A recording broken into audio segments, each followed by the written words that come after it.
All right, good afternoon. Welcome along. My name's Colin Kelly. I'm the Managing Director of Comsteria Limited. We're live on LinkedIn, YouTube and X, and this is our blogging session this afternoon. If you'd like the slides for this or to get in touch, then you can visit me through the website comsteria.co.uk. And I don't think I've got any live chat enabled for this session, but we'll get it up and running for the future broadcasts. So, I'm going to take you through blogging. If blogging is something that you're new to, you're just getting started with, you maybe already have a blog, but it's not really doing very much for you. You kind of vaguely know what it is, but it's not really helping the business. So over the next sort of 40 minutes or so, I'm going to help you maybe think differently about blogging and help you get results. Now, you might be looking to blog as a hobby or as sort of a sideline if there's something that you're passionate about and really interested in. And you've maybe got some vague notion that maybe one day in the future, this blog might become a business. Or maybe you're already in a business, maybe you're a sole trader doing all this yourself, trying to market to generate leads. Or maybe you're a professional marketing or comms person and you've got the time and the budget and you've been told go and write some blogs, go and create some content. Whatever stage you're at with blogging, I hope there's some good advice coming up for you over the next half hour or so. And as you can see, let me just bring my slides up. As you can see here, my sort of history with blogging, I've been blogging for about 17 years, and it's quite varied in terms of the different types of blogging that I've done. It started actually back in 2007 when I had a radio show every day, and I realised I was on the radio for 4 hours a day, and the audience figures only came out every 3 months. Now, I was quite hungry and ambitious back in those days, and so what I wanted to do was prove to the bosses that I was good at my job, that I was building and engaging an audience. I didn't want to wait 3 months before the audience figures came out. And in any event, I didn't want to rely on the audience figures because it's not the most accurate method of determining how many people listen to a radio show. A big chunk of my show was taken up by adverts, which are nothing to do with me. I didn't get to choose any of the music on the radio show. So, and they weren't really marketing my program either. So there's all these other things going on. So how could I make sure that the bosses knew that I was doing everything I could? And I realised, of course, that, well, I might be on the radio for 4 hours every day, but people might only listen to 20 minutes, half an hour when they're in and out the car, doing different stuff, or they're in the office and somebody turns it on and then, switches it over after a while. So I was looking for a different method of getting engagement, and you could subscribe to the blog, and the idea would be that I would see the numbers of subscribers going up. And so in between the 3 monthly audience figures coming out, I would have a different metric that I could go to the bosses and say, well, look, here's my blog. And I felt that it was also a way that if somebody'd only listened to part of the show, they could catch up with everything else that was going on. And this wasn't even really my idea. I'd seen Chris Evans do exactly the same thing on Radio 2, where every day, usually at the end of a show, he was obviously sitting down for 20 minutes and sort of summarising, here's what happened on the radio today. And it meant that people that were maybe casual listeners might become a bit more committed. They would feel part of that club, part of that program, part of that community, and maybe try and listen more often. And it was a point of difference then for me over my competitor, the other guy in the other radio station in the market who wasn't doing a blog. So that's where it started for me. And I did that for about 4 years and it worked really well. And it also meant actually that when I left the radio show, there was an audience there. There was that community went with me because it was my blog. So that kind of first got my interest. And all it was really was, I didn't do it every single day, but almost every day. Basically, here's what I did today. Here's what happened at work today. Another way of doing it, when I got into business and started a training and consultancy business back in 2011, I had a website, and the website had a news page. And every time, if I had a new training product I was doing, if I was doing a new workshop, I would, we've announced this workshop. It's going to be happening in Edinburgh or Glasgow on this date, and you can get your tickets here. And that was really all I did. And so there could be weeks between news updates. Now, that was using the blogging function on the website, but it was really just a kind of news, events, announcements kind of page. And then I had a client who said, right, Colin, you're good at writing, you've done your journalism, which is my background. Can you ghostwrite some blogs for me? He wanted blogs all over his website. He didn't have the time to do them himself, so he commissioned me to write a series of blogs for him.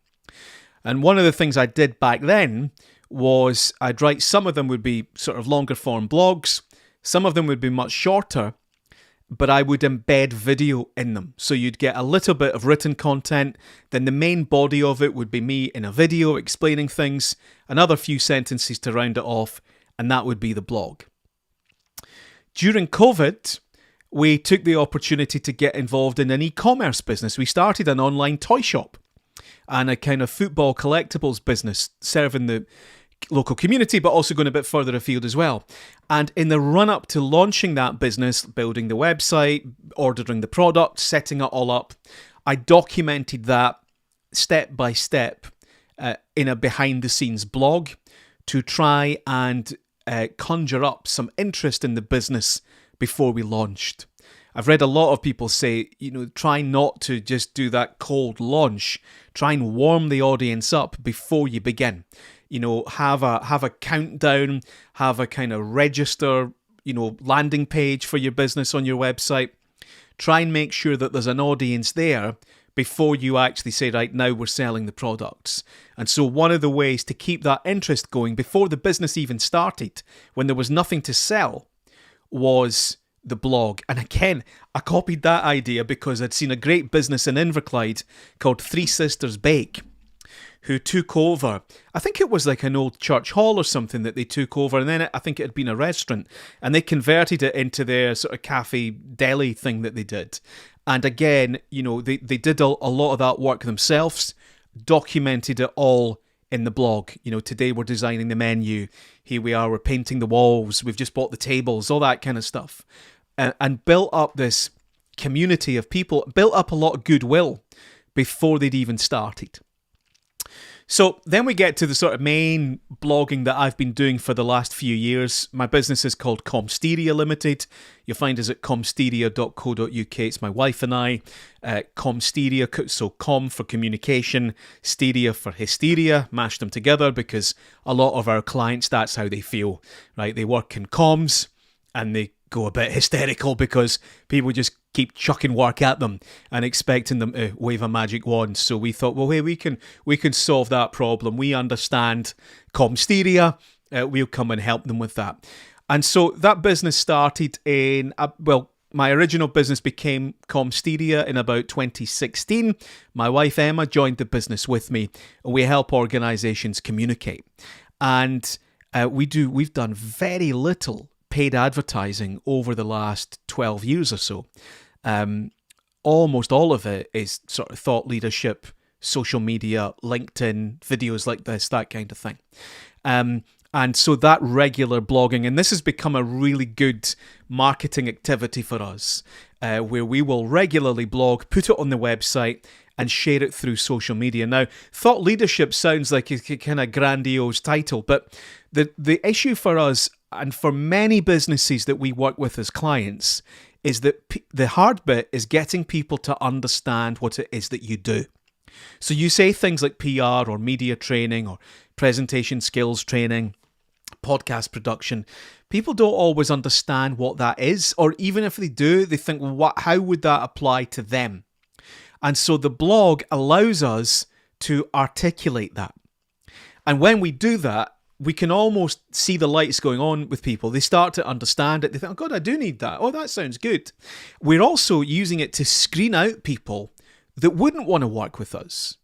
If you're in an entirely sales-driven environment, probably not a good fit. If you're running a huge e-commerce business and it's, every hundreds of pounds going in the till every hour, probably not going to work with us, you know?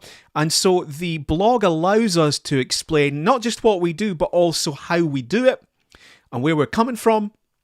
And that'll draw in some people and it'll alienate others, and that's all fine. Another thing that we've done over the years through clients that we've worked with as well is clients who have, you know, the business is content or the content is the business. So the blog is the business itself. And people who, you know, you'll meet these or hear about these kind of lifestyle bloggers, maybe vloggers sometimes if they're doing video in there as well. Somebody, you know, they're traveling the world and they're writing articles about it, or they've got a real niche interest, maybe something around, I don't know, genealogy or cars or pop culture or something. And they're creating all this content, much of it available for free, but some of it maybe behind a paywall, some of it premium content that people have to pay for. You'll see some consultants and coaches going down the kind of membership website route, using all that content. And so the blog can be part of that. The blogs is the content that people would pay for. I use a lot of social media. I use X, I use LinkedIn. Don't really use Facebook so much, although I used to. And we use YouTube as well. And I think there's an Instagram. There's clearly a relationship between social media and blogging. In fact, all these social media platforms are, in essence, what they call micro-blogging tools. So when X or Twitter started, they said, you know, you don't need to write 300, 400 words long form. Don't write an essay. Just tell each other in 140 characters. And now it's 280, isn't it? Or as long as you like, really. Just tell people what you're doing. And so short, snappy micro-blogging. And that's really what Twitter built itself on. And so there's this relationship between blogging and social media. The way a lot of businesses will use it that I work with is that they'll use the social media simply to promote the blog.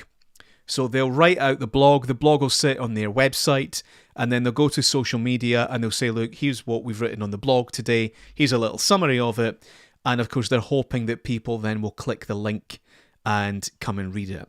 Another thing that I've tried to do throughout my career is engaging bloggers, reach out to bloggers and have them blog about me. So I don't want you to think about this purely in terms of you blogging on your own, trying to build an audience. It's all on your platform, bringing people to you. Think about who's already got the audience that you're interested in, and might you be able to encourage them to blog about you. So in the same way that in the old days, you know, you might have wanted to be featured in a trade journal,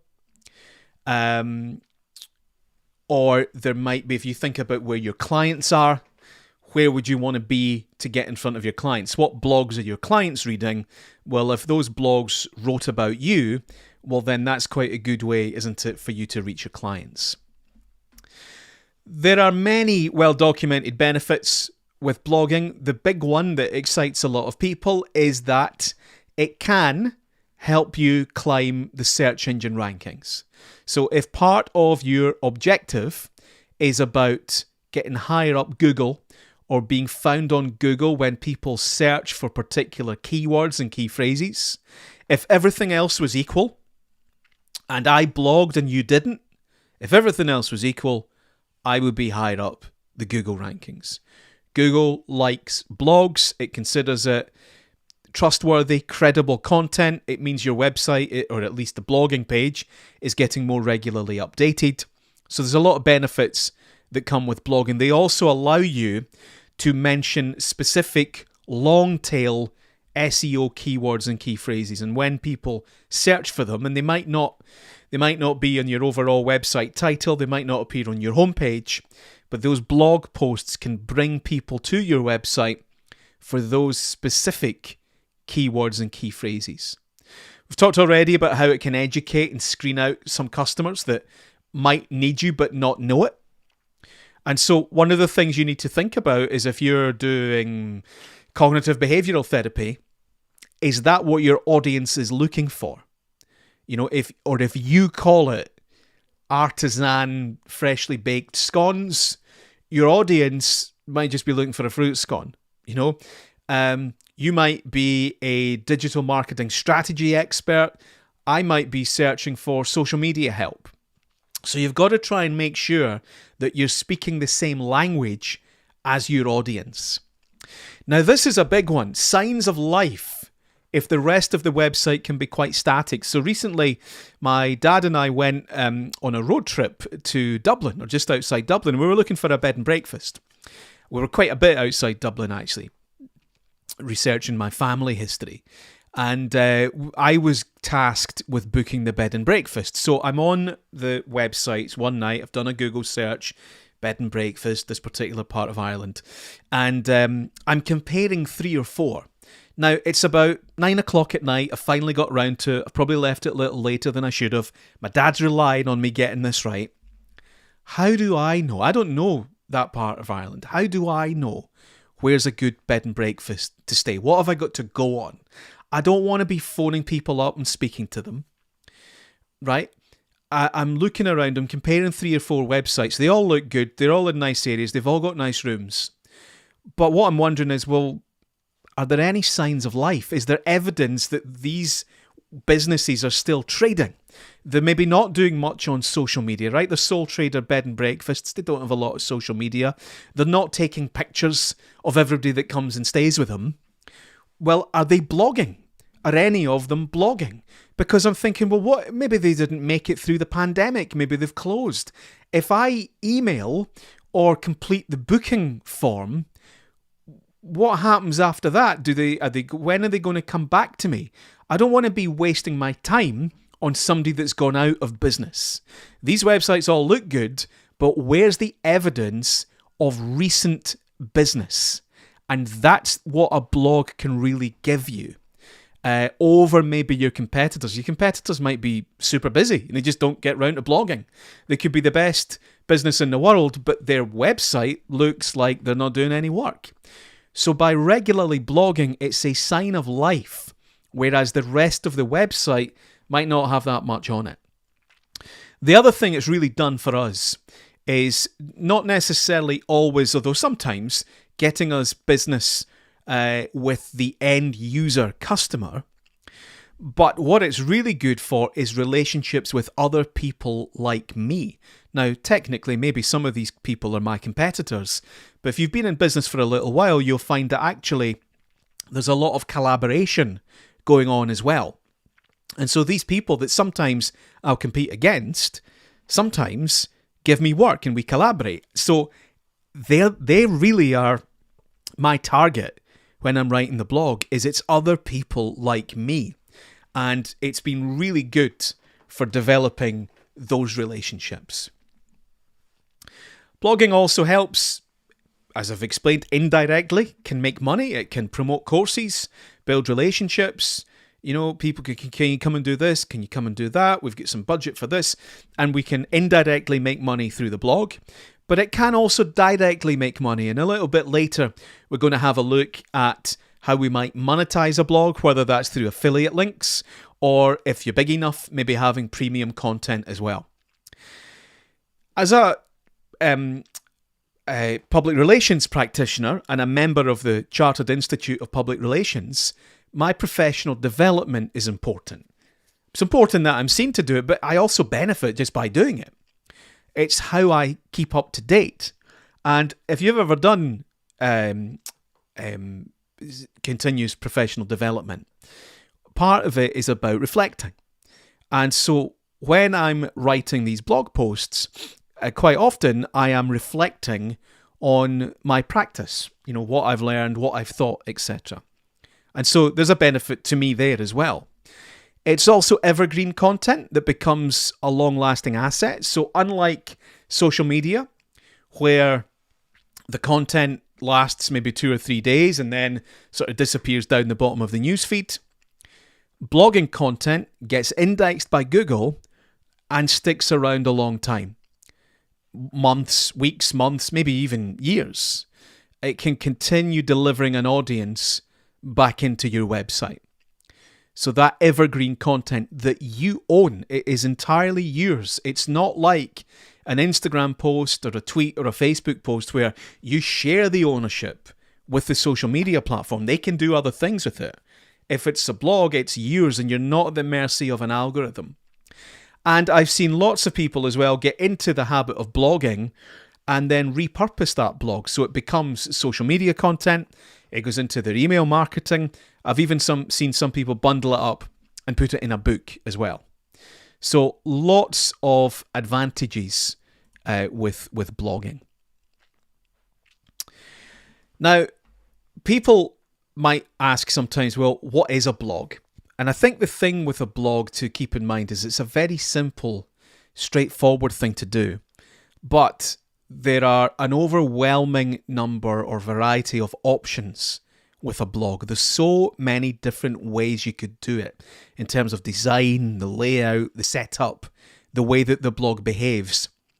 This is why blogs can sometimes seem a bit impenetrable, or if you're not interested in the technical side of it, I know that puts people off from blogging sometimes. So I'm going to make it really simple. It's a little bit like if I were to hand you a sheet of A4 paper and a pen and just say, hey, do something with that. Oh my God, I don't know where to start. So a blog in its truest sense has a couple of characteristics. It has a thing called an XML feed and an RSS feed. And basically what that means is, and people used to do a lot of this in the old days, is that they could subscribe to the blog. So you could use an RSS reader, which is a piece of software, and I could put your RSS feed of your blog in there, and every time you published a new blog post, I would automatically receive it into my RSS reader. And that's what made it a blog. Now, nobody really talks about RSS feeds anymore. They might subscribe to a blog via email, or you might just follow someone on social media. They do still exist, they do still work. RSS feeds are still important, but it's not really the way people consume blogging content anymore, because a lot of us build an audience on social media or through your website, and you put the blog there. And it's a little bit like the way people of a certain age might talk about a Hoover when they talk about any brand of vacuum cleaner. So there's a lot of people will use the word blog, and what they mean is any sort of online writing, typically long form writing. Okay, so it might not technically meet the purist's definition of a blog, but none of that really matters. Okay, and like I say, you know, yes, if you want to put content on LinkedIn, technically maybe, well, not technically, but you know, the broadest definition, you're kind of blogging for LinkedIn. You're kind of blogging on Instagram or Twitter. You're not really, because there's no RSS feed for people to subscribe to. Blogging in its purest sense would be the way your website is set up, and that then generates an RSS feed that people can subscribe to. Don't worry too much about that. I'm going to show you later on how to set up your website for blogging, or you could just start off with Blogger or sign up for a free WordPress account or something like that and start blogging. What's much more important, the nice thing about blogging is that the distribution has now largely been solved because websites have become more sophisticated and social media is here as well, right? But blogging goes back. It has its roots in the years, decades before social media. And that's why there's these kind of old style technical and coding elements around blogging, because it was created prior to social media, prior to broadband. In the early days of the internet, when it really was academic institutions and libraries connected to each other, these early pioneers of the internet, many of whom also happened to be watching Star Trek at the time because it was the 70s, they had this idea that one day, what if one day, and it was a dream at the time, what if one day every citizen on the planet has their own little corner of the internet, their own little space where they can express themselves. And it'll be a bit like in Star Trek, it'll be like the captain's log. Here's what we did today. Here's what I want to say to my community, whatever that is. And it was a utopia, vision of the future. Wouldn't this be amazing? And of course, and they didn't call it the captain's log. It would be a web log or blog for short. So that's where it came from. And people did that, right? So through the 70s, the 80s, the first half of the 90s, those early users of the internet, they didn't have websites as we know it. There was no broadband. There were no pictures on the internet. That's what they were doing. They were blogging.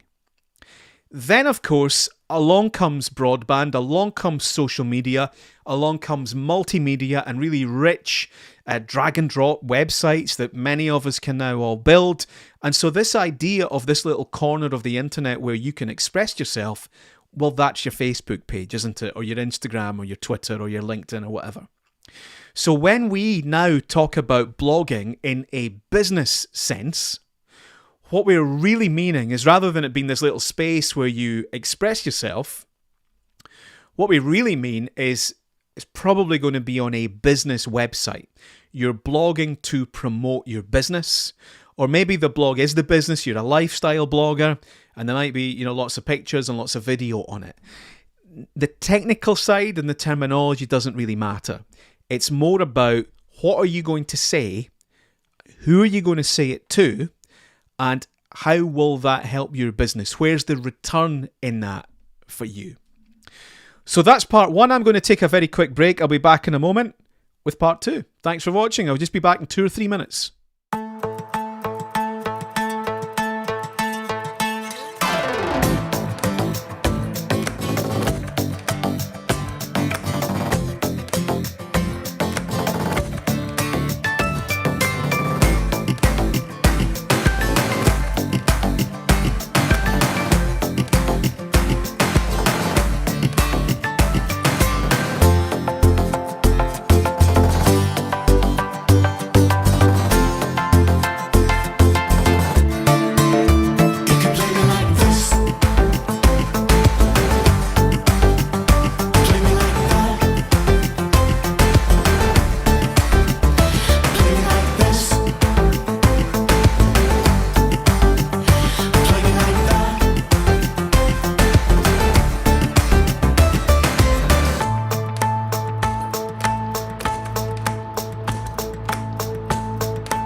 All right, welcome back. It's Colin back from Comsteria. We're running through some training around blogging today. And if you are watching us live on YouTube, LinkedIn, or X, I'm sorry that I don't have access to the live chat. But listen, I'm going to be doing these live streams regularly, and I'll make sure that we've got that up and running for the future.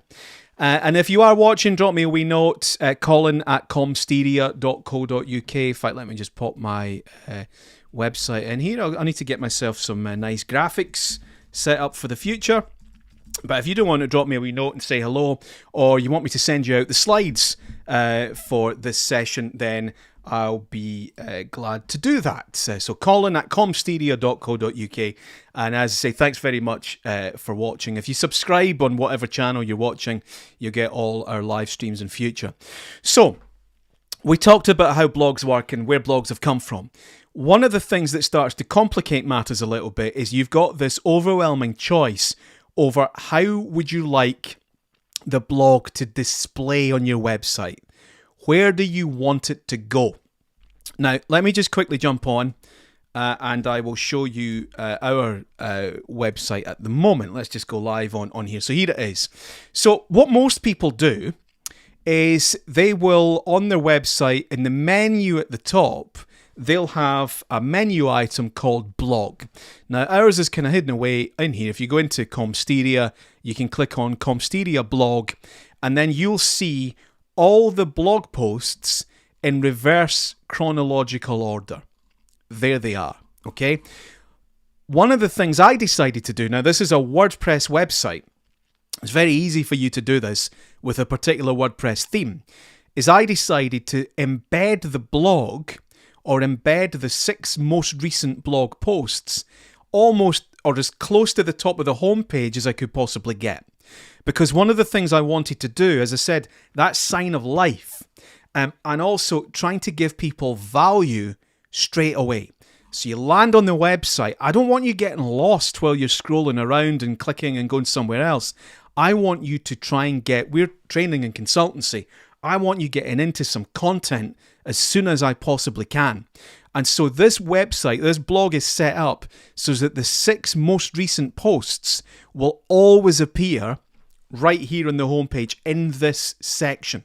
And if I was to go and write a new blog post now, then this one down the bottom right would disappear, and there'd be a new one would appear here on the top left, and everything would shuffle over accordingly.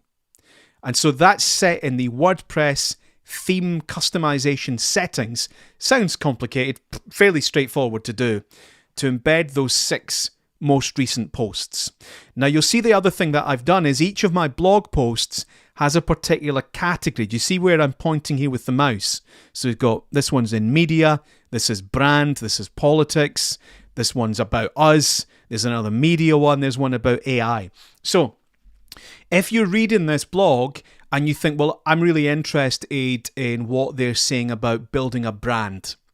So you click on brand, and now it will show you every other blog post in that same category. So here's one I wrote about HMV, there's one about Pizza Express, there's some advice about building a brand, there's one about Swatch, and so on and so on and so on.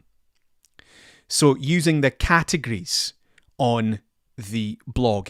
And then I can, if I wanted, I could get the categories to display different places as well. So I could tell it, don't just embed everything here, only embed the ones that are about politics and things like that. I can start to do different things because I've put them in particular categories. So that's in the display settings. Now you've got an abundant choice of how your blog displays. And I think one of the key things to think about is, well, are you going to use images? Because as you can see here, if I was embedding these 6 posts in my homepage, and they were just blank with no pictures, then the front page of my website is maybe going to look a little dull, isn't it? It's going to be lacking a little bit of colour. So by adding in the images, it hopefully draws people in a little bit, and there's a wee bit more going on rather than just text all over the homepage on my website. One of the difficult things about our business is it's not a particularly visual business. We run, either in person or remote training and webinars. So what does that look like? Well, it's me standing or sitting talking to people, or it's Emma standing talking to people, or, we could take screenshots of the webinars, but then we need everybody's permission. And, I don't really want to be the guy standing in front of clients saying, hey, everyone, can I take your picture now?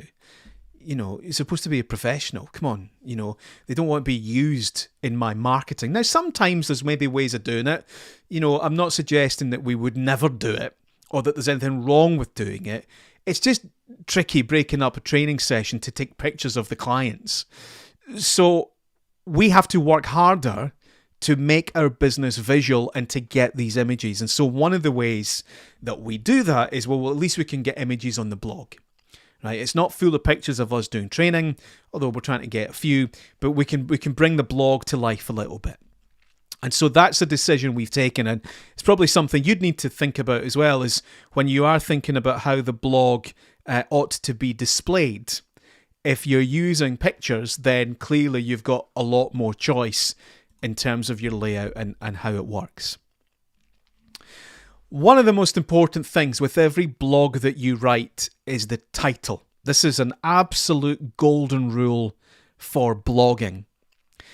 Even if you're working in internal comms, even if you're not really using Google, if it's not for an external public audience, I would still advise that you use keyword-friendly, optimized titles. So try and move away from generic, my new blog post or weekly update, May 24, or Christmas is coming, or few water scorcher, or summer blog. Try and be much more specific and relate to something people might be searching for.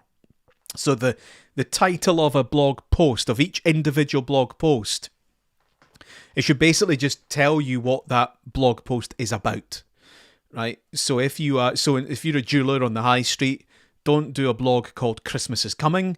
Call it Watches and Jewellery Christmas Gift Ideas for Him or Her or whatever, right? So you end up with probably a slightly longer, slightly more detailed blog title, but there's more value in it because people will search for Christmas gift watch or jewellery Christmas for my wife or for her, etc., etc. And so now you've got the title of your blog post relates to something that people might be searching Google for, which means it's going to perform better in the search engine rankings. Now, if you've already written lots of blog posts, you can go back and you can edit those page titles. So if you've done them the generic way, go back and change them and update them and make them keyword friendly. And you'll probably find that you get some SEO, some Google benefits because of that. If you're going to spend time blogging, I think it's really important that you're aware of the return on investment that you're getting. Now, blogging is free, and if you're doing it all yourself, then it will be free, but it's still going to take up your time, and time is money if you're running a small business. And if you're in a marketing department and you're being paid to write these blogs, then it might well be that there's somebody more senior to you who's thinking, well, okay, well, it is costing me money, all this blogging. What am I getting for it?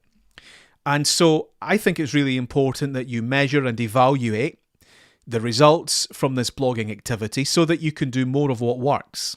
It's really important that you've got Google Analytics on the website, on the blog. So get that set up, get that installed as soon as possible because it can't work retrospectively.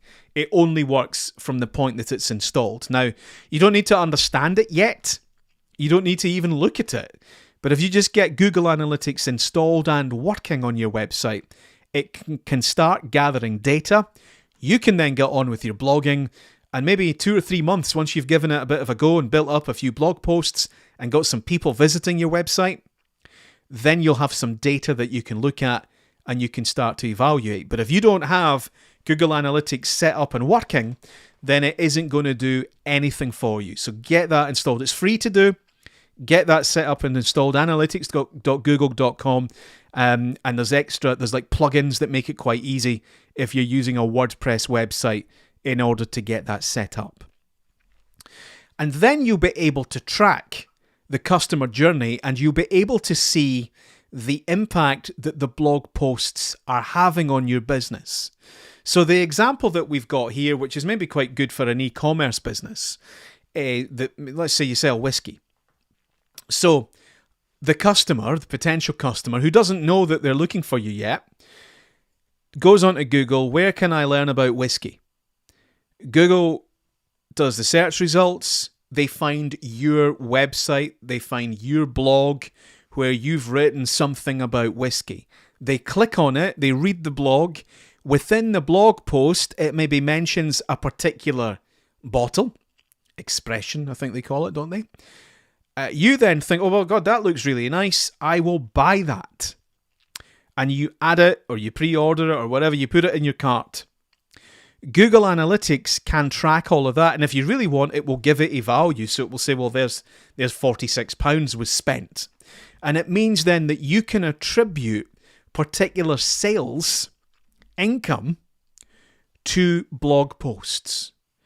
E.g., that blog post that Alison wrote last Thursday has generated £300 in sales, or led to 10 people watching our testimonial video, or hitting the contact form. Now, if you're in marketing and the product is grossly overpriced and the customer service is abysmal and they never get back to anybody, but you could still be great at marketing, right? So even although the sales are poor, you're still delivering value. People are coming in, they're reading your blog posts, and they're then hitting the contact page. Well, after that, well, it's not your fault, right? Marketing's bringing the right people to the door. Well, you're doing it. So just because there's no revenue happening doesn't mean your blogs are no use. Analytics allows you then to have those conversations and to demonstrate the value that you're bringing. Of course, as a business objective, we would want to measure what's in the till. But if you're just doing the marketing, that might not be your concern if the rest of the business isn't good at closing the sale, delivering the goods, etc., etc. So analytics can really help with a lot of that. And ultimately then, it's about the business itself making intelligent decisions. Are we going to keep blogging? Are we going to change what we blog about? Wow, this blog's generating all this money in sales. Well, that means I can afford to pay someone else to do it, which frees me up to do something different. And then the business now can start to scale. Right? Whereas at the moment, a lot of you watching this are probably in this situation where you're so busy working that you're not marketing. And if you start doing some marketing, you think, oh God, that's time away from work. But if it was clear that was bringing in value, that you knew, well, for every 10 blog posts, I make X amount of money or I get X inquiries. Well, then either I can justify the time because it is making me money, or I'm making so much money out of this, it's so useful, I can pay someone else to do it, and I don't need to worry about it. So analytics, really, really important. And this is, for those of you that haven't seen it before, this is the old style, slightly out of date, very basic what Google Analytics looks like. Now, you don't need to become a Google Analytics expert for any of this. You don't need to, and there's some good Google Analytics training available, not from us, but other people do it. But you don't need to be an expert on Google Analytics. Really what you want to be looking at is, what are my best performing blog posts? Where do people go once they've read the blog? And can I draw a connection between people contacting or buying or inquiring and blog content that I'm creating?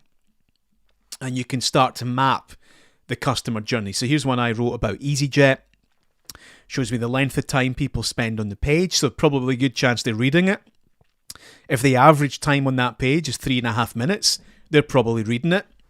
If the average time was 15 seconds, they're probably not reading it. So I can think, well, that's probably quite a good blog. And then if I click through on Google Analytics, I can start to see where people went next. So they read about EasyJet, then what did they do? Did they read another blog? Did they visit my testimonials page? Did they submit a contact inquiry? Well, if they did, their name's probably on that. And then I can actually keep a note of, well, did that person ever become a customer? Yes, they did. They signed up for some workshops. Oh God, then they came in reading that blog about EasyJet. So what I'd learned from that is, well, I blogged about something topical. It was a sort of PR crisis in the news, got a lot of attention. God, that made me money. That got me a client. And they're a repeat client. God, I'm going to do more of that. And it's about spending the time effectively writing about things that make a difference, that get a return to the business, which isn't always the same as content that loads of people read. I wrote a post once about Jay-Z and Beyonce. It got thousands and thousands of hits. Loads of people read it, but hardly any of them became customers. So the analytics really helps unlock a lot of that. So if you want the slides, there's lots of examples of different blogs in here that I think you can learn from. Now, you'll all be in different sectors, but I think there's a few recurring sort of best practice elements that you can learn from. I think the Visit Scotland blog is really good. I like the use of your guide. So there's lots of research that says if you use the word your in a blog, it will engage with people. It will stand out. So you and your are really good words to use. The other thing that you'll see across loads of different blogs in loads of different sectors is the use of the numbered list. So 10 stunning stays in Scotland. A wee bit of alliteration in there as well, which again is quite a nice device to use. 10 best coffee shops, 11 places in the Highlands. Now, I would say maybe don't overuse that. I would never want, again, depending on your sector, is a lawyer going to do 11 things you didn't know about divorce? Maybe. But you wouldn't want it to be seen as sort of crass or flippant, Maybe good for hospitality, but you need to be careful with it. But the reason so many people do this is because it works. There's so much research and data from right across the internet that numbered lists are really catchy and perform well. They get lots of click-throughs through social media. Now, the key is to try and make sure that you deliver value. So don't be just doing like empty, half-assed clickbait. Try and deliver some value.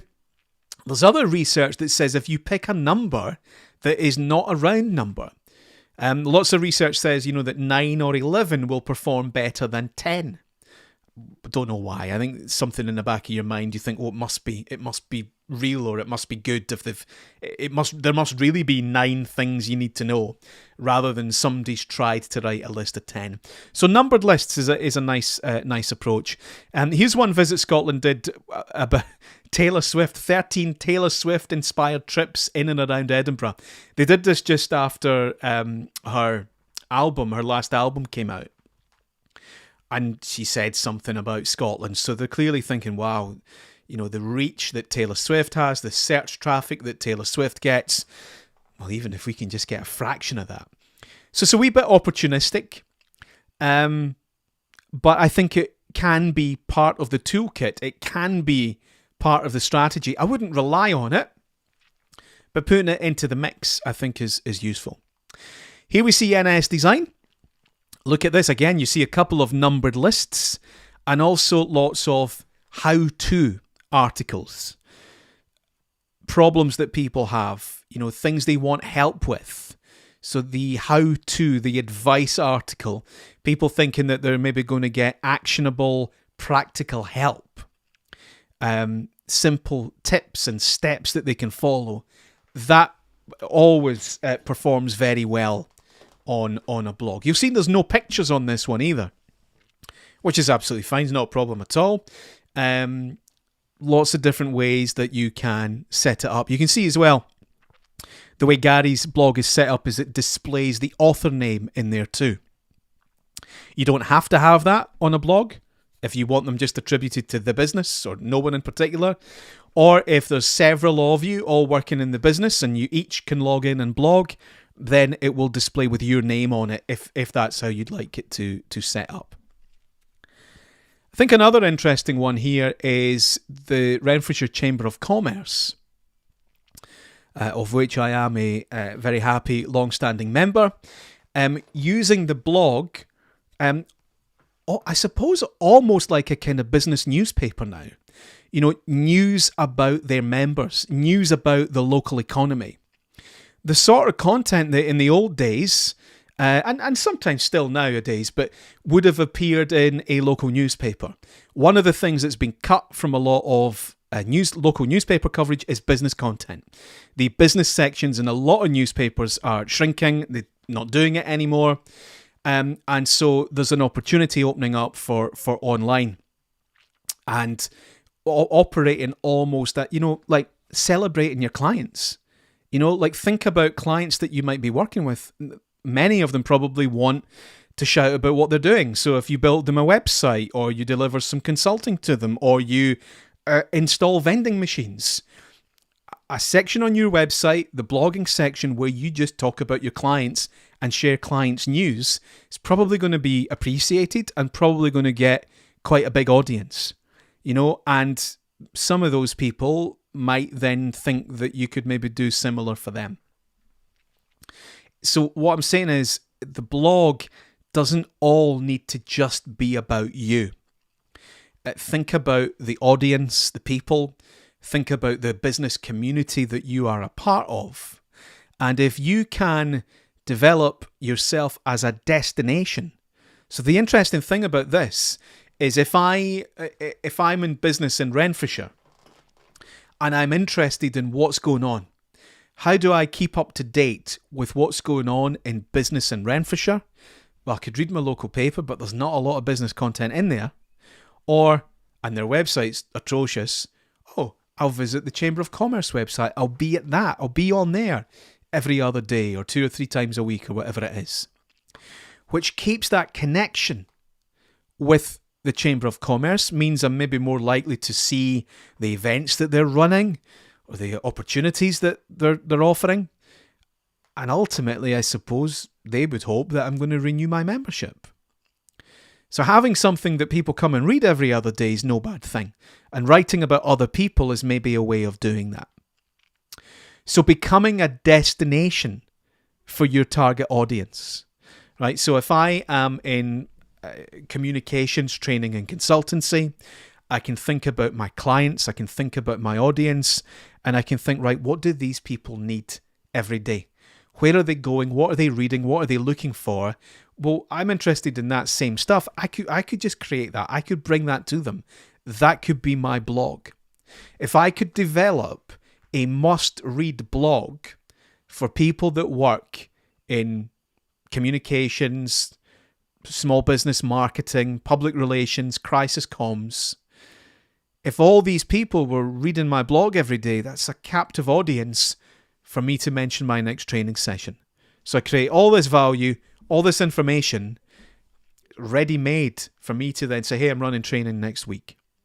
And I think that the decline of local newspapers provides an opportunity, because that newspaper or that trade journal, which maybe isn't what it used to be, that was the destination, that might now be up for grabs. And the other thing to keep in mind for these things is that, you know, something like a Chamber of Commerce or a college or university, a further education provider, they're probably going to have a very high Google authority, right? So there's another advantage. So if the Chamber of Commerce take my press release and put it on their website and link to it, that's great for my business. That's great for my website. It's going to be a very high Google authority. So part of my strategy might be making sure that these other organizations or these other people that blog know about me, and that just as I might have sent my press release to the local newspaper, I can also now make sure that I'm sending it to those people as well. Right, I'm going to take another quick break, and I'm going to see if I can get the live chat set up for this, and I will be back in 5 minutes.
Okay, welcome back. Thank you for bearing with me. This is just our first live stream, so there's a few things not quite working as I'd hoped, and there's no live chat at the moment, but I'll make sure that we've got that set up for next time, which will probably be sometime tomorrow, certainly sometime later this week, but we'll settle into a regular schedule before too long.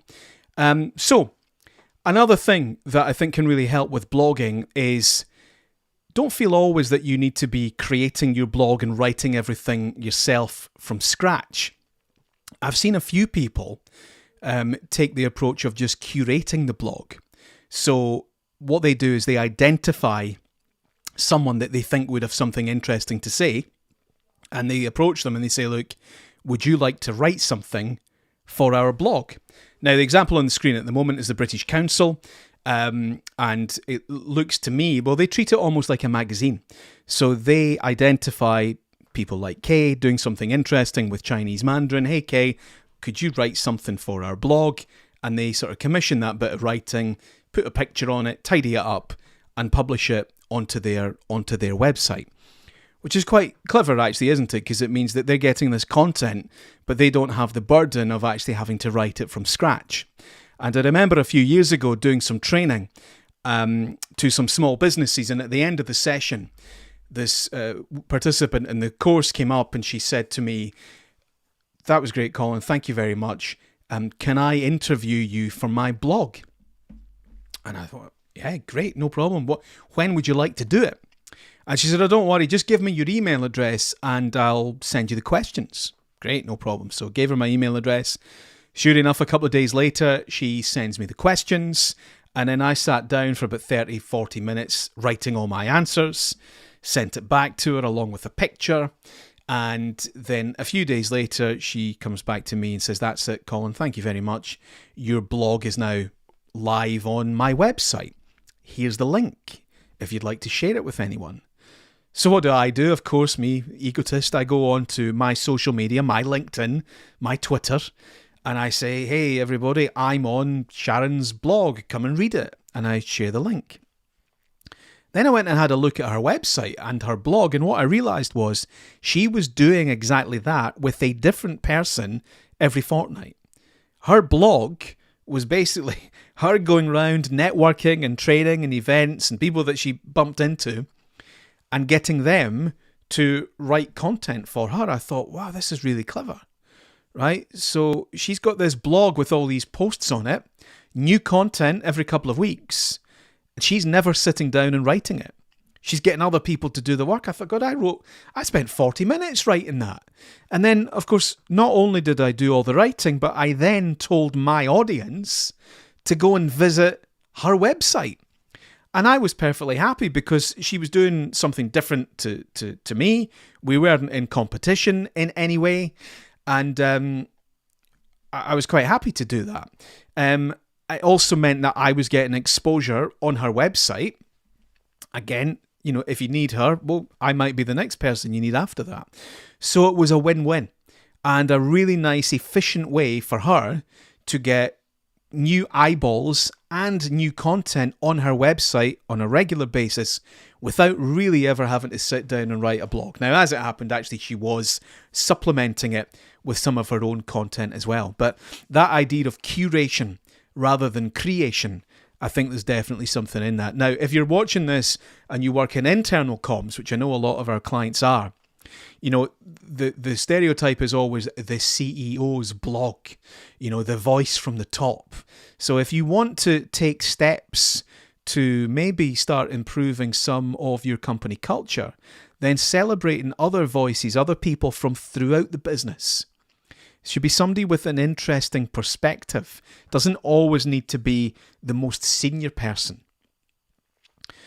So there's an opportunity to, you know, shine the spotlight on someone else, give them a bit of sense of ownership, a bit of control, a bit of attention for the good work they're doing, getting other people to contribute to some of the blogging content. This is a really famous blog. It's a guy called Paul Levy, who was a CEO of a hospital in Boston.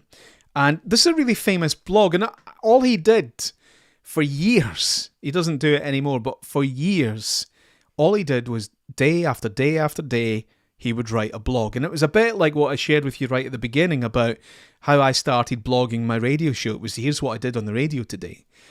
Well, what he was doing was, here's what I did as the CEO of the hospital today. And it was kind of like maybe a page a day, something like that. 200, 300 words, something like that. Some of them a bit longer. That's one of the things about a blog is there's no rule with it. I mean, you can impose a sort of format on yourself if you want, but there's no rule. Short, long, doesn't really matter. So he was being very honest. It was very authentic. He was sharing the good, the bad, the ugly of life running a hospital and what that takes. And what it did really quickly was established Paul Levy as a good leader. And it educated the audience a little bit. And of course, some of the audience is a little bit political. There's the trade union, there's the politicians, the community councils, all that sort of thing, the patients groups. It educated them, and people that thought that, it's black and white, isn't it? You just do this. Started to realise, oh my goodness, this running a hospital lark is quite challenging, because if we help these people over here, it means these ones go without. And if we buy this piece of equipment, well, what about that? I've actually seen some local authorities recently do a bit of that as well, where they've said, right, there's been a 10% budget cut imposed on us this year, or whatever it is, or we're working with a funding shortfall of X. What would you do? We don't want to cut any frontline services, but come on, balance the books. And they're almost bringing in a bit of gamification into it as well. So he was sharing this sort of warts and all on this blog, and it's just a free blogger blog. It's not even connected to a website. Now, if you were going to do this, even if you're the CEO, I would assume and expect that you'd probably need to run it by your board. You probably would want them to know that you were doing it. I'm not suggesting that you rush off and just, throw up a blogger blog and start sharing stuff that you're doing if you're leading an organization. But this is his blog. Established him as a really good leader. Started attracting politicians who wanted to visit him and what he was doing and get their picture taken, and if they're announcing something new, do it with Paul Levy, because of all the goodwill, the kind of halo effect, if you like, that this guy was generating. It went so well, he ended up getting headhunted, so he left the hospital and ended up running, I think it was a utilities company, and that's why it's called Not Running a Hospital. He became CEO of a wastewater system regulating thing. But that blog, just that authenticity, that honesty, that just regular drip feed of content day after day after day, built up this picture of a great leader, a great organization, a place people wanted to work, people wanted to be associated with it as well. When he started that blog, he could never possibly have imagined the benefits that it would bring. And if he'd started it off saying, right, it needs to deliver this amount of cost saving or this amount of money or whatever it is, these are not good reasons to start blogs. Blog because you've got something of value that you want to put out into the world, and trust that if you do that, good things will happen. Can't be sure exactly what, and there needs to be some parameters around me. I can't tell you everything. And I can't devote all my time to this.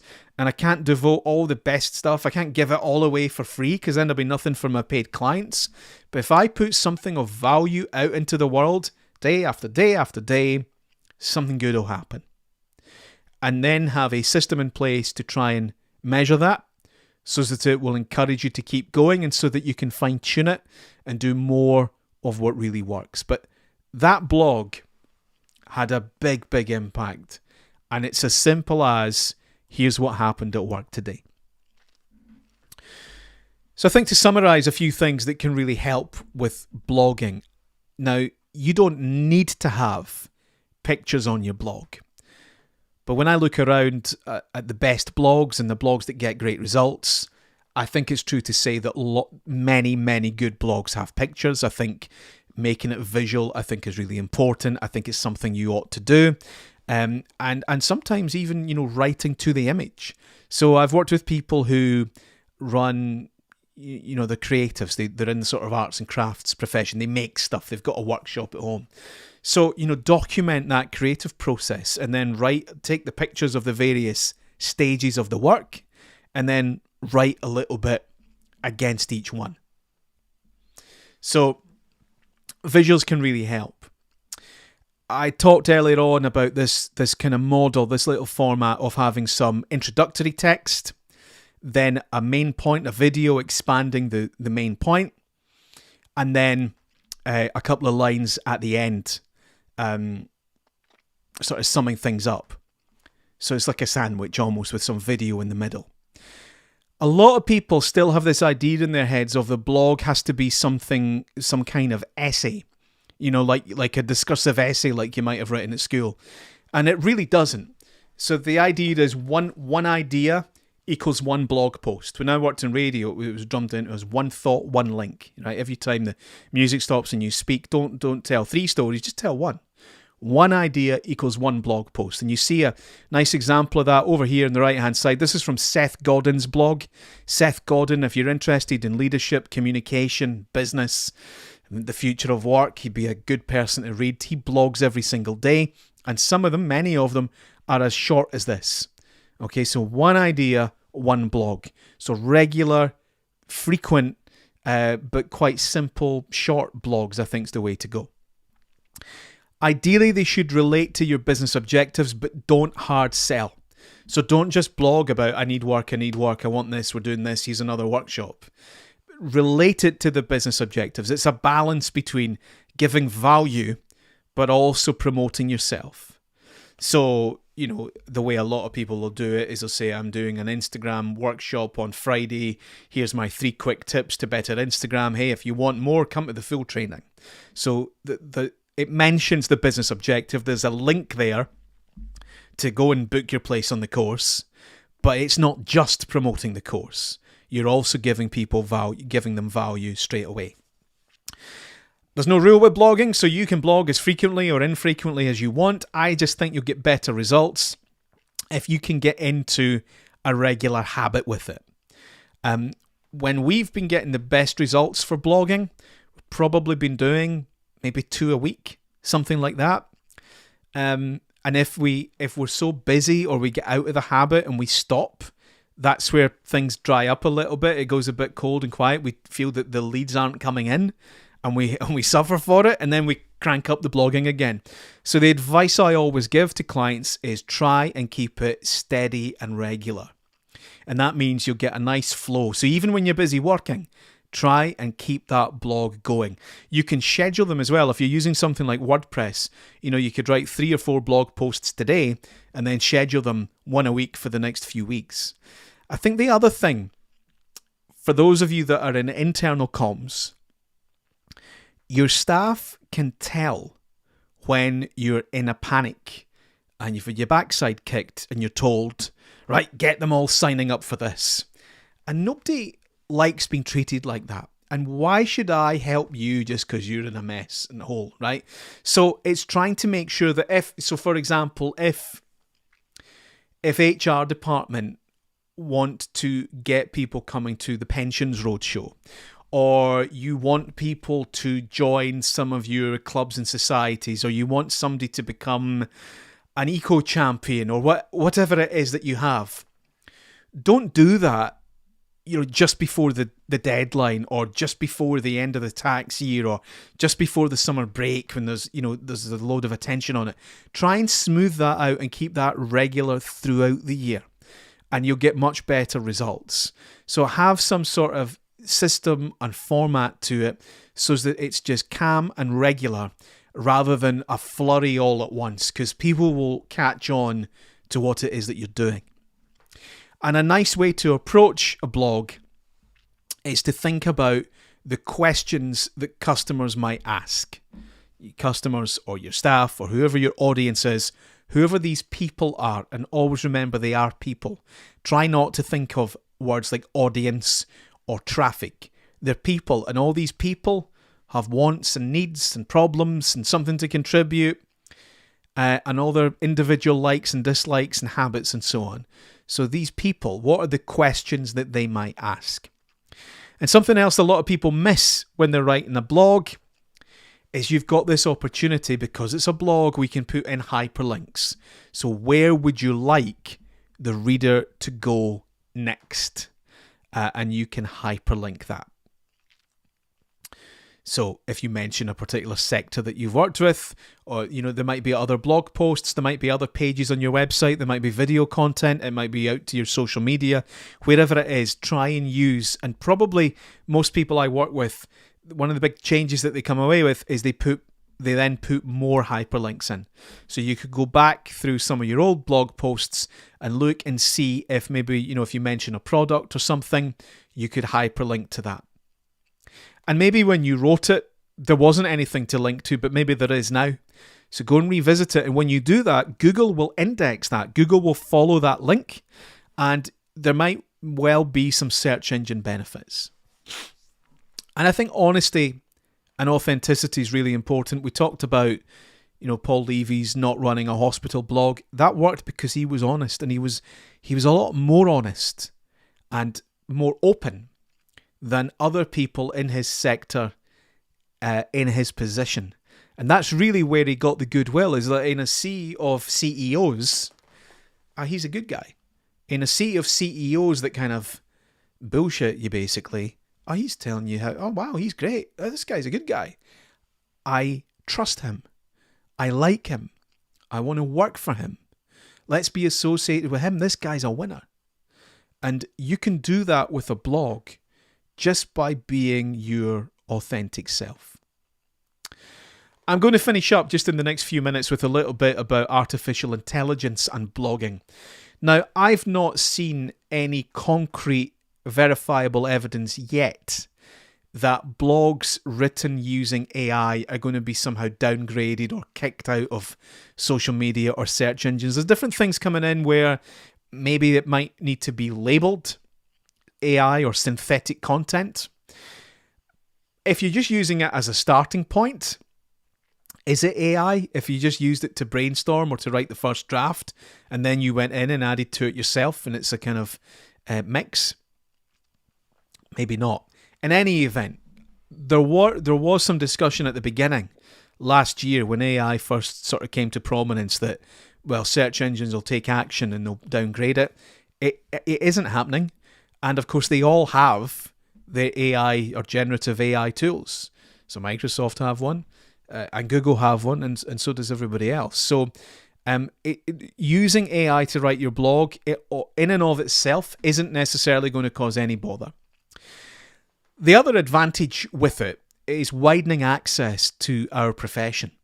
So if you're working in marketing, PR, comms, historically these jobs, those roles attracted people who could write. They attracted people who had a good experience of writing at school. AI now circumvents that. I met somebody recently who told me that he hated writing, couldn't write. He said his dyslexia was so bad, he didn't write.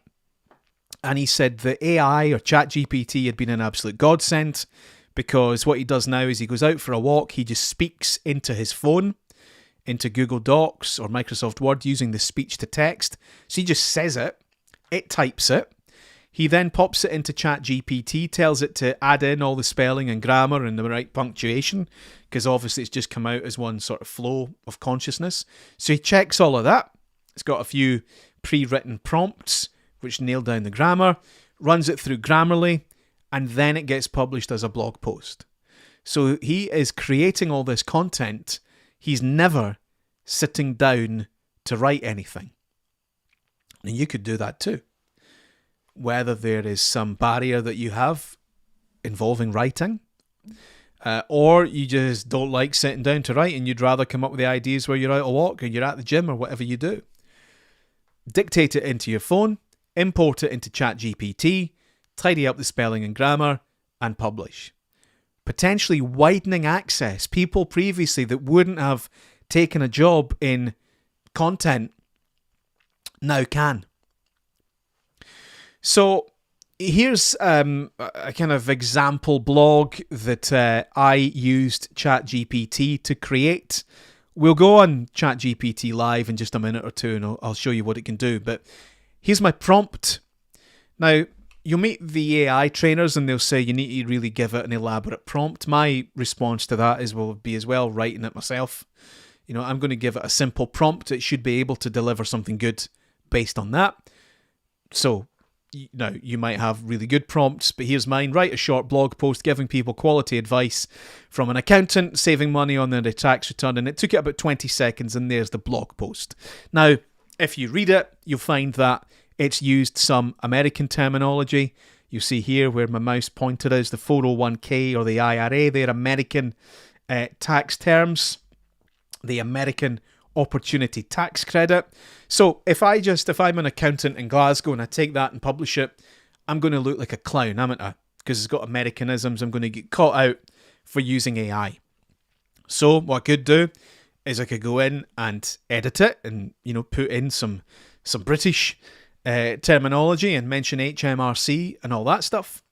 Or I use it merely as a starting point, or I use it to check what I've written myself.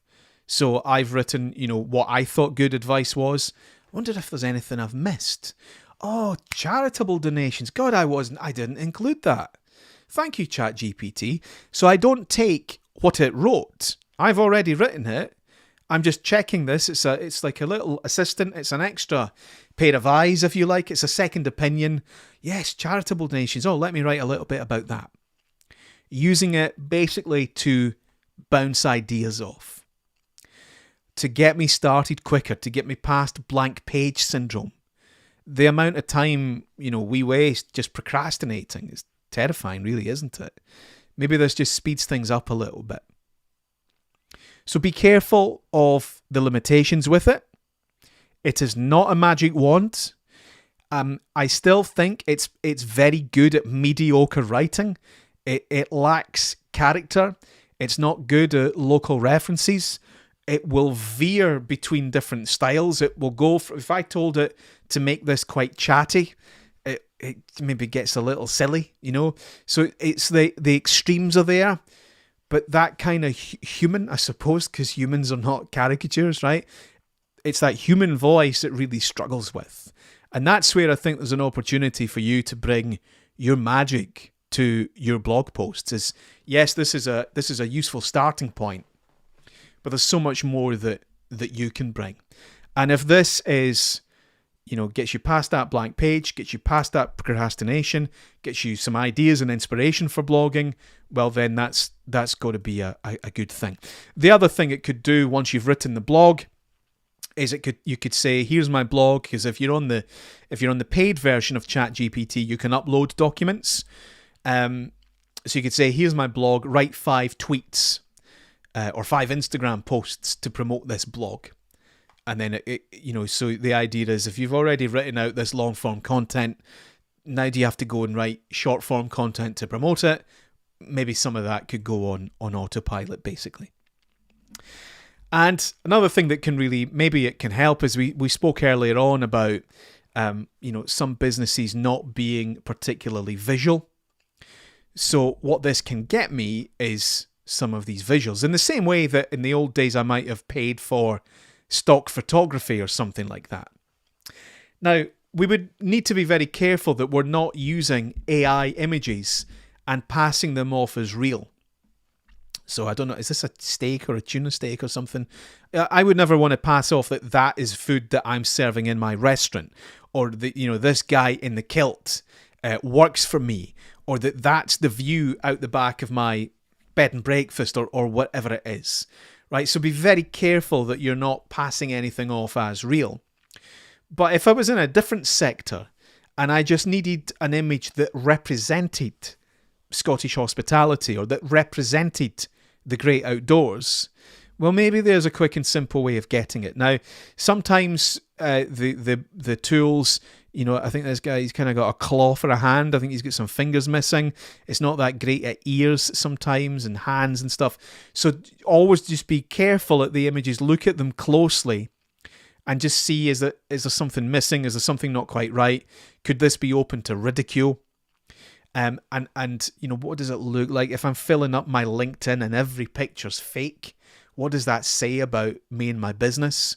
So AI is a useful tool, but it has its limits and it has drawbacks, and there could be unintended consequences with it as well. But all that said, if you just need an image that represents the outdoors and you need it now and you don't have time and much money for it, well, something like Midjourney or Dolly could maybe do that for you. And I think that the future for the use of AI is it's going to be a relationship, in the same way that we will at times use a calculator, we will at times use an Excel spreadsheet, we will at times use something like Canva to design graphics. The AI is going to enhance and support our own methods. Now, yes, people will probably hook it up and have it just autopilot churn out blogs. They're the ones that probably don't care about their reputation. They're going to get ridiculed. I think eventually they're the ones that will start getting downgraded, where there's no human involvement at all. There's no soul in it. And I think that what social media has taught us, the way that our world has changed over the last 20 years, I think people really care about that soul in your business. I think we understand that marketing takes time and that it's tricky. We don't always have the budget for it. I think using tools that help, I think, is absolutely the way it will go, but it needs to have an authentic human soul in there somewhere. So a few other AI tools just to mention by name. So Claude AI, worth keeping an eye on. Gemini is the Google tool. Meta, which owns Facebook and WhatsApp and Instagram, they're working on this tool here called Llama 3, which is going to be integrated into their messaging apps. And then there's another tool called Lumen 5. So this is quite interesting. It's been around for a few years. And the idea is that you can set it up so that it will just automatically keep an eye on your website. And every time it sees a new blog post, it will create a video based on that blog post. So it reads the blog, it figures out what it thinks is important about what you're saying. It will gather music, it will gather pictures, and it will design the text so that you have a video with moving images in it about your blog. Now you can go in and edit it again and give it that human soul as well, or you could let it run on autopilot. But I think that's quite interesting.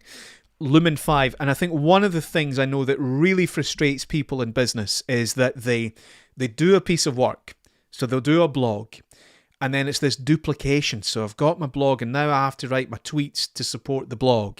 And now, because somebody told me that we need video, now we've got to get that video and make it a blog. And now I want to read it out and make it a podcast.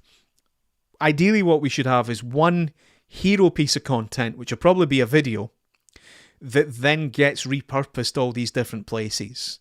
And I think there'll be a lot of blogs come from that. So if you look at people, these people like your Stephen Bartlett's of the world, who I'm assuming is taking, half a day and doing a long form interview with a particular celebrity, should they really then need to go and write that up as a blog post? Surely there the AI could have a role to play. He's already done the work, has he not? And I think that sort of repurposing, I think there's opportunities there. Even then, probably still needs a human being, needs editorial control. I'm always very wary of these AI tools which say that they will do everything on autopilot and you never need to touch it. I've seen a few of them and they're hideous. So I think the human involvement is really important. Just in the same way, the accountant is not using log tables, right? They're using a calculator, they're using an Excel spreadsheet, they're still a professional accountant. They're using these tools that will help them. They'll be using software now as well, Xero and Sage and all that stuff. They're no better or worse an accountant than 40 years ago.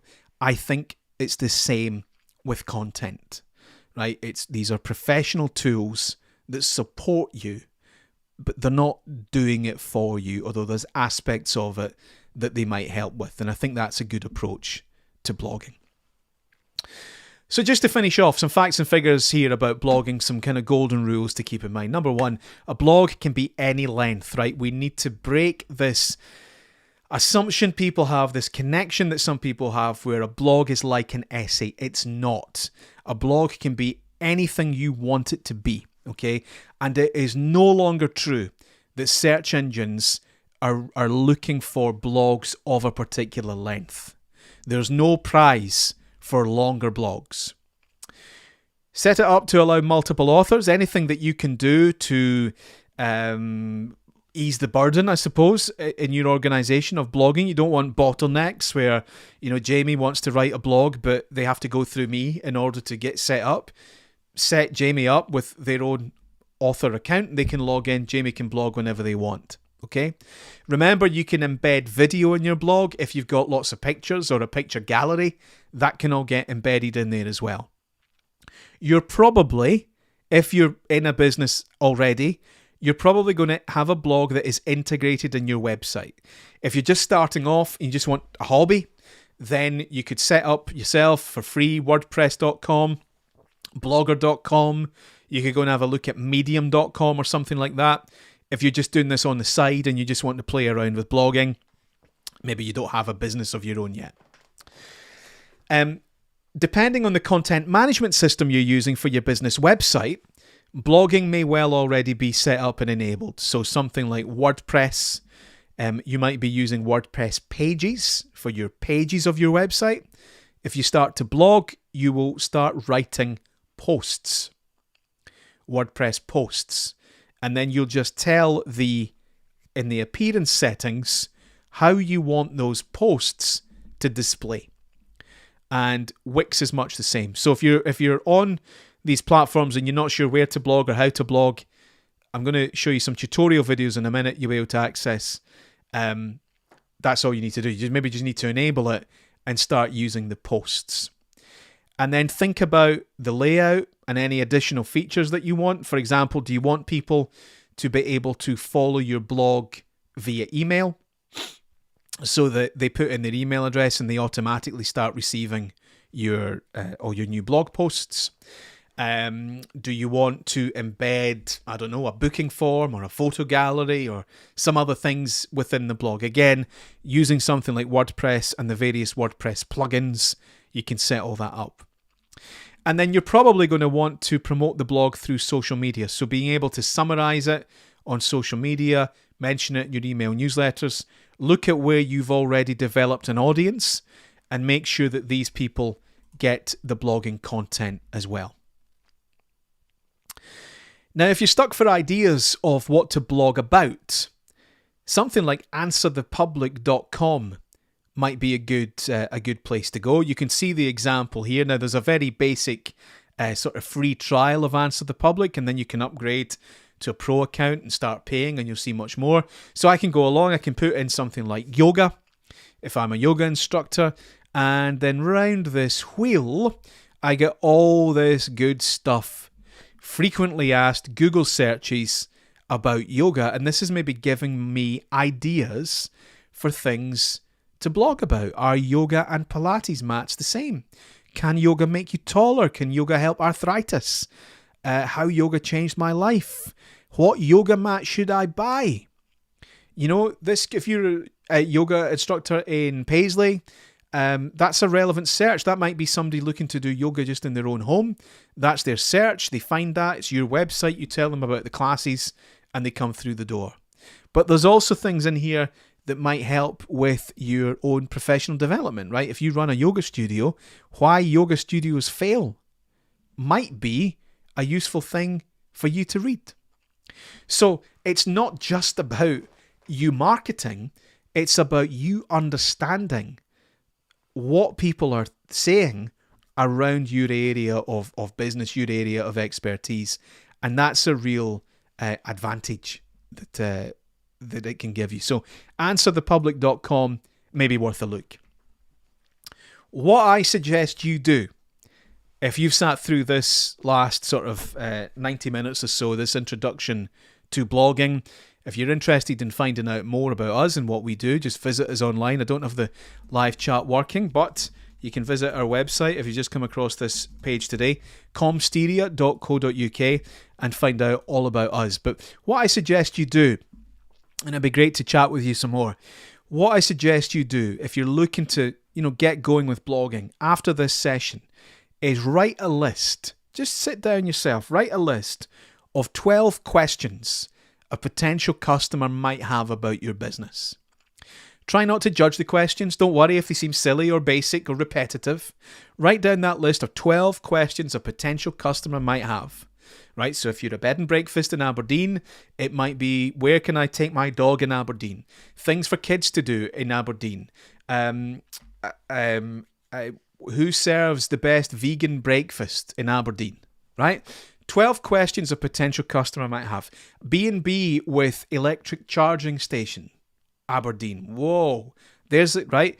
And then what you would do is you would just answer these questions. So each answer is one blog post. That's giving you now a blog a month for a year if you did that. Start with these 12 questions. And then maybe you could start to build on that, right? So you could start to think about the key themes within your sector. What's changing? What are people looking for? Where are the arguments and debates? So if you're a B&B in Aberdeen, it might be something about sustainability. It might be something about a tourist tax.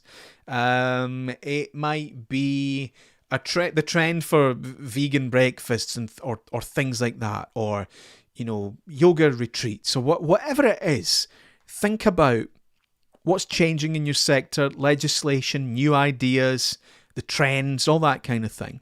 And then your own ideas, your own opinions, your own values, right?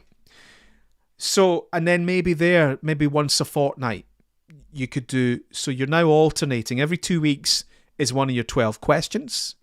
And every 2 weeks, on the alternate weeks, is something about you. It's your own ideas.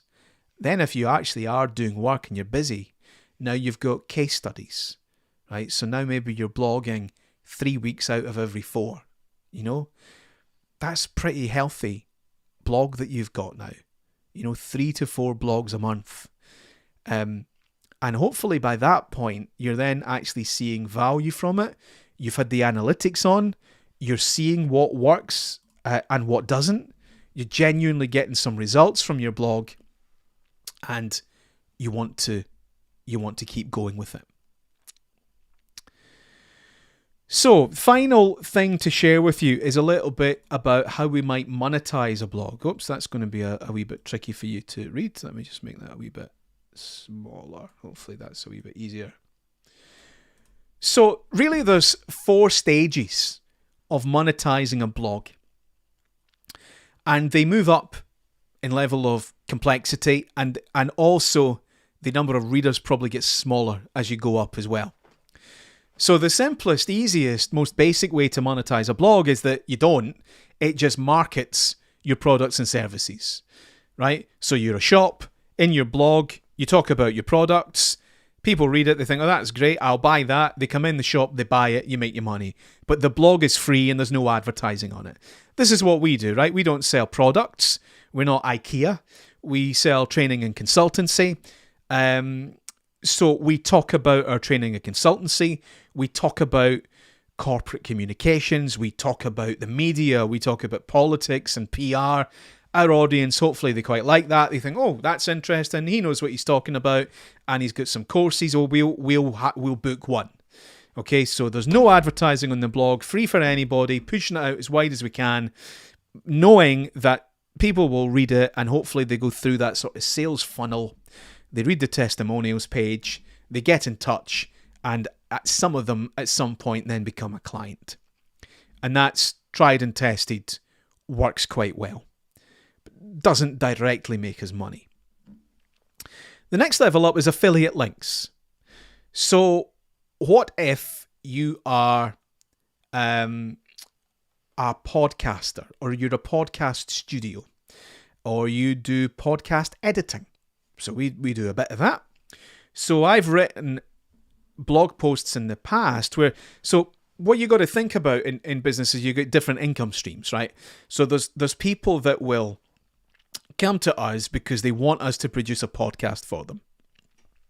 But what about everybody else who's quite happy making their own podcast and they don't need me? Well, I wouldn't be getting any of that revenue. There's a whole market that's closed to me. So could I get something out of that? And given that the main business doesn't scale, could I open up an additional income stream that does scale? So I can use affiliate links. So I can write a blog post that talks about how you might record and edit a podcast. And within that blog post, I'll mention the fact that we offer that service and here's some clients that we've done that for, and you can go and read these case studies. But then I might say, well, look, if you're producing your own podcast, you're probably going to want a microphone and you're probably going to want headphones. And here's my review of some that I can vouch for that I think are really good. And I will tag these products, I'll link to them to the affiliate system. So the one I use is Amazon Affiliates, which is free to set up. So what that means is that if I mention these particular products and link to them, and you come along and you click the link, so now you're on Amazon. So you're going from my website, my blog, to Amazon because you're interested in these headphones. And either you buy those headphones or you don't buy them, but you buy something else on Amazon on that same visit, I will make a commission on that sale. So that's the theory of affiliate links and affiliate marketing. Now, if I'm doing that, I should probably disclose that to my audience. In the interests of transparency, I should probably say this post contains affiliate links and I will make a small commission. And that works quite well. I mean, I've seen, and there are people who have built businesses around affiliate advertising. Now, you're creating a huge amount of content because you're not making much on every sale, every commission. Huge amount of content, probably still a full-time job. But if you're passionate about, I don't know, football collectibles or, you know, old DVDs, great, fill your boots. You could do all that, or gadgets or tech, and there are people doing it. It's perfectly valid. The other thing I would say, or it might just be a bit of extra income. Something like us, we'll do it occasionally. We've not built an affiliate business, but if I say, right, I'm going to blog about podcasting, I'll throw some affiliate links in there. Maybe get something. People ask me all the time, what kit should I buy?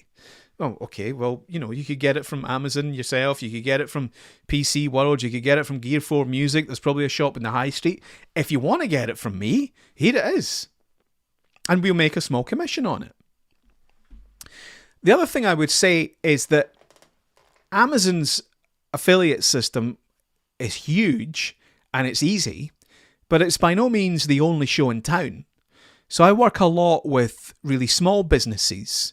And I always think, well, what can we do to try and help them fight Amazon? I think Amazon's probably doing okay for cash. So within your community, I wonder if you might be able to set up your own sort of informal, small-scale affiliate system. So for example, if there's a wedding venue and the wedding venue blogs about weddings, you might do a blog about wedding rings or getting engaged, or wedding cars, or a wedding DJ, or a wedding band. And when you mention particular wedding bands or jewelers or whatever it is, if somebody clicks and makes a sale or gets an inquiry, what's that worth? You could put some value against that. There could be some sort of affiliate system that you build yourself, particularly around your communities. You know, I really think politically and with things like AI, with the way that the world is going, I do think that somehow there's going to be in future a real increased value on communities. There's a lot of people thought over the last 10 years or so that they were part of some online community. And I think what many of us have found is that online community has become a cesspit. And actually, maybe it'd be better if I knew my neighbours, right? Maybe it'd be better. And I mean, there's a lot of people have always done this.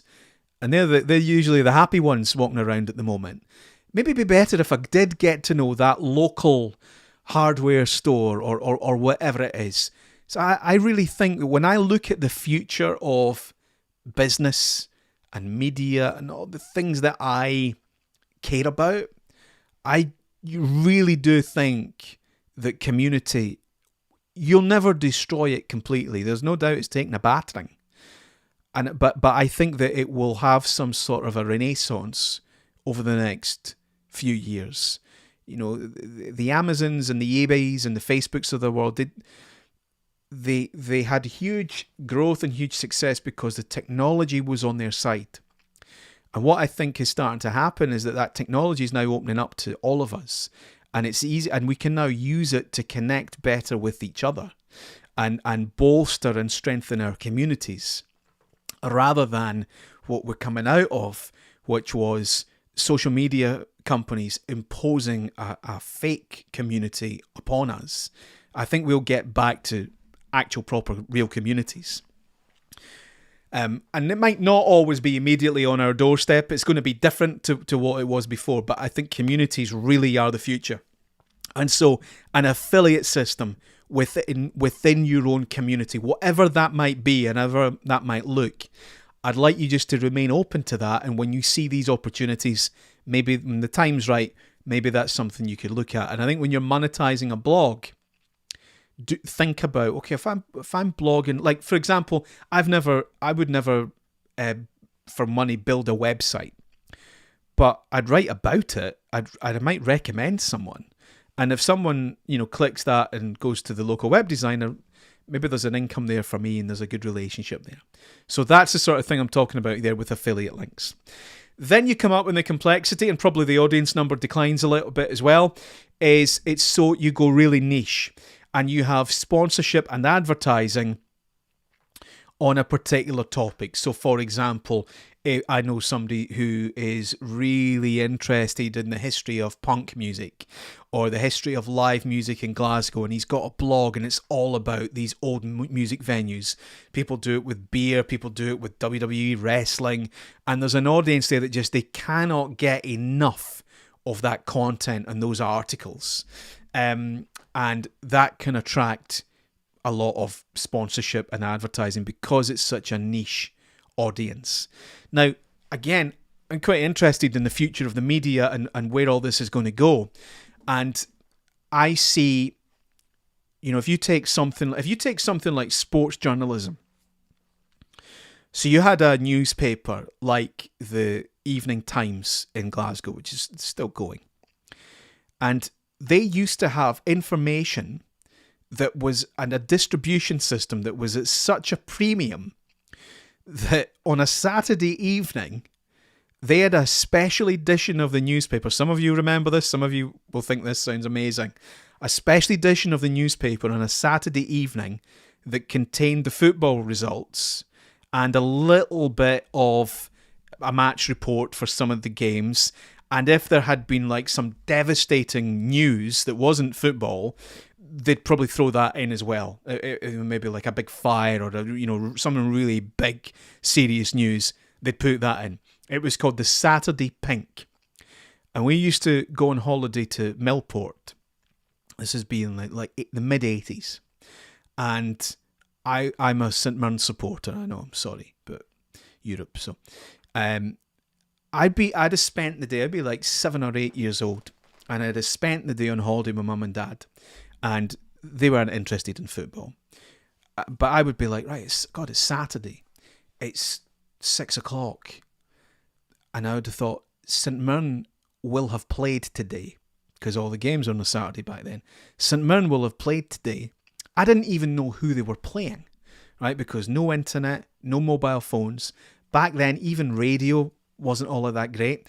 This is the era where if you wanted to know the football scores, you go into the high street, you'd find the shop that sold the televisions, and a Saturday afternoon at 4:45, people would huddle round the shop window of like Dixon's or Curry's or whatever, and they'd see the football scores on the television. If you were out shopping, that's how you'd stay up to date. I'm on Millport. We don't even have that. There's no shop selling televisions open on a Saturday afternoon in Millport. So what we had to do was we would wait for this newspaper, the Saturday Pink newspaper, to come out. And they'd print it in Glasgow, and it would come down on the train to Largs and then go across on the ferry, and probably around about 7 o'clock, right? So 3 hours, 2 or 3 hours, we're back at 7, 2 or 3 hours after the football had finished, the newsagent would then open late, so they're closed at tea time, reopen to sell the Saturday Pink newspaper, and that's where I would get my football results, right? And I'd buy that newspaper. So there's a publishing company, there's a media company with information that, 35 years ago, information that's so sought after that they could do all that. And then what, of course, happened as a result of that, if you take media and sports coverage, is they think, okay, well, wow, we can monetize this. And we've got this distribution model that no one else has got, right? So there's no real competition here. No one else can get a newspaper printed and delivered to an island in the west of Scotland so soon after the football match as to make this viable, right? Because if they wait till I get home, there's football highlights on the telly 10 o'clock at night. I get the results there. But I can get it quick from this newspaper. So then they thought, well, there's a business model around this. What we'll do is we'll add colour to that, right? So we'll have match reports, we'll have an interview, we'll employ journalists. Instead of just giving the score, just the information, we'll put a bit more around all this.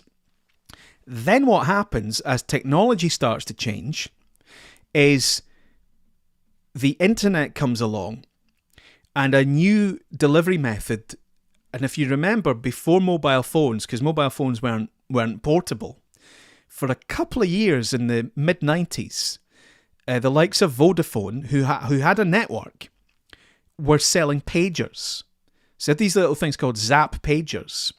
And you'd stick it in your pocket or pin it on your belt, and it would buzz, and you could subscribe to different information streams. Usually you'd get the lottery numbers if you did the lottery. You might get a breaking news alert, and you'd get the football scores or the score that you were interested in. So what happened was there's the information, but without the colour. And this is what started to disrupt the mainstream media, is that suddenly I don't care about the pictures or the match report or the interview. I just need the score, and I'll pay for that. So my 50 pence that might have gone on the Saturday Pink is now going on my pager subscription, right? And then, of course, as soon as mobile phones went portable, well, it's all free. I don't even need it. And now, of course, I'm getting the colour as well.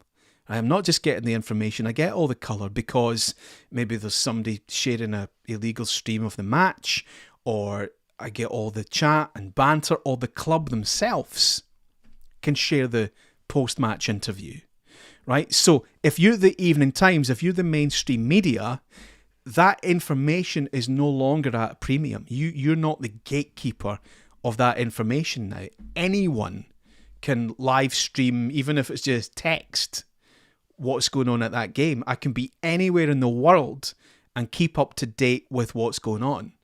You take even something like the Tyson Fury fight of the other week, the premium content, and it still kind of is premium content.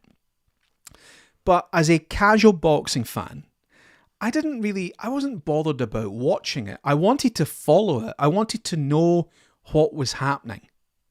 I could have paid £24 and watch it live. I could have paid nothing and listened to it on the radio. Or I could have ignored the mainstream media entirely and simply followed a text stream or even an audio stream from someone that was watching it on the television. So the information is no longer at a premium. You can't then further monetize it with the colour around it. That mainstream media is in decline. But, and this is where the opportunity for bloggers is, there's an appetite for the niche. So the people that used to write that are coming out of journalists, coming out of newspapers, thinking, God, this has gone to the dogs. Nobody wants me anymore. Wrong.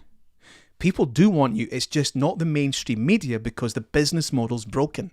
But there is another business model. So if you take football, if you're a sports writer, your match report is not what it was.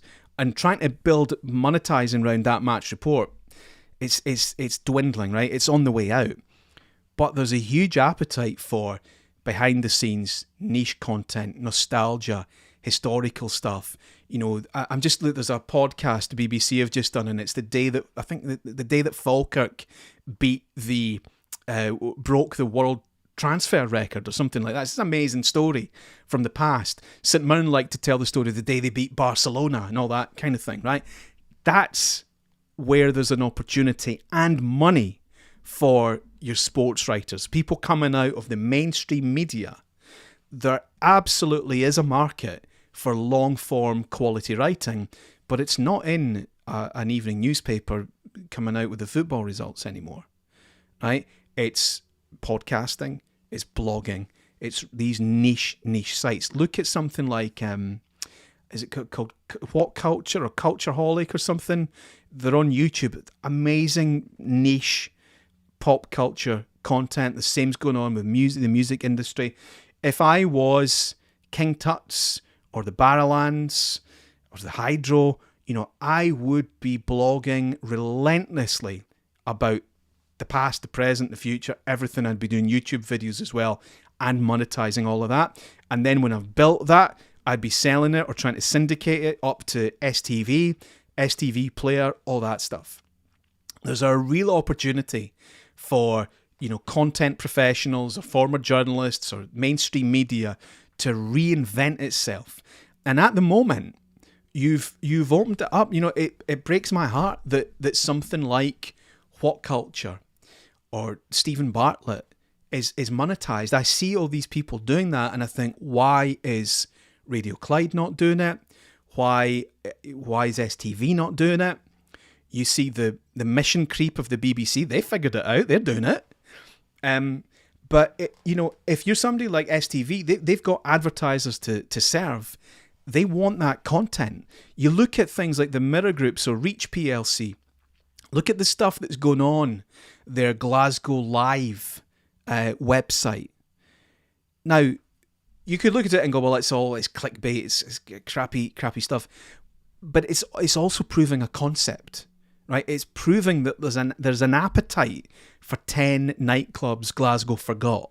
There's an appetite for 6 Sunday school trip destinations of the 80s and the history of naff clothing, right? And if you can there's absolutely a business model around that.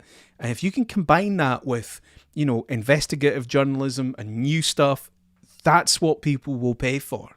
That's where the opportunity is, and blogging is a great opportunity for that. Sponsorship and advertising around all that, I think, is really valuable. I think there's a great opportunity. And the final piece of the jigsaw is subscription and premium content. So this is where we're not just advertising, but we've got premium content that people will actually pay extra for. So some of it's available for free, and some of it is behind a payment gateway, behind a paywall that people need to subscribe for, and then they get the best of the information. Something like Patreon will set that up for you. You could build your own WordPress membership website. Now, it needs to be really good content. There's so much good stuff flying around the internet.